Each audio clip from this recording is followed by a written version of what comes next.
Ini tekad saya dan pembantu-pembantu saya dalam menjalankan mandat dan tugas dari negara.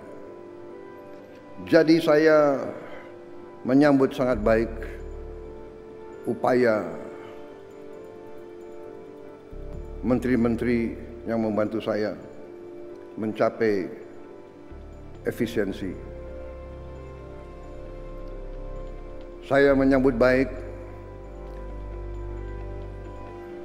inisiatif, upaya peluncuran, upaya mekanisme baru dengan mengirim tunjangan guru ASN daerah langsung ke rekening guru.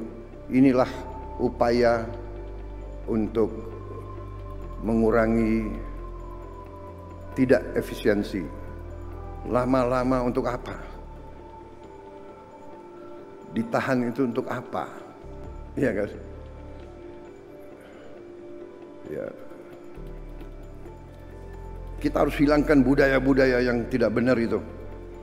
Kalau bisa dibikin lama, kenapa harus dibikin pendek? Iya kan? Kalau bisa susah, kenapa dibikin gampang? Budaya ini yang harus kita kikis.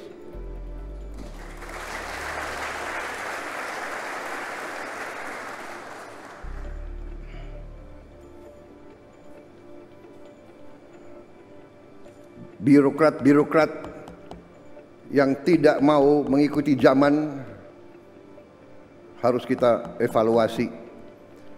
Jangan mengira jadi ASN hidup enak dan seenaknya. Tidak bekerja dengan efisien melayani rakyat.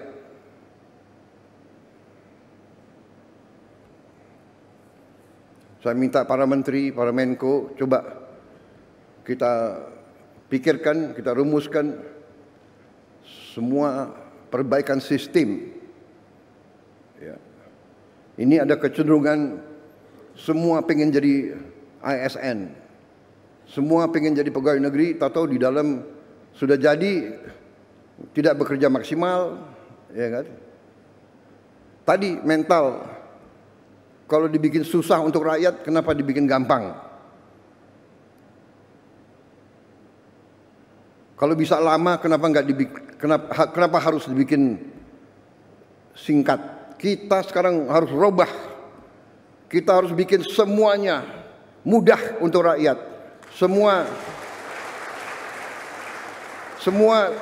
cepat, singkat. Saya terima kasih menteri-menteri yang bantu saya, wakil-wakil menteri, beberapa belum punya rumah. Menseknek nggak hadir di sini? Ada nggak Menseknek? Nggak. Ya nanti saya panggil ya.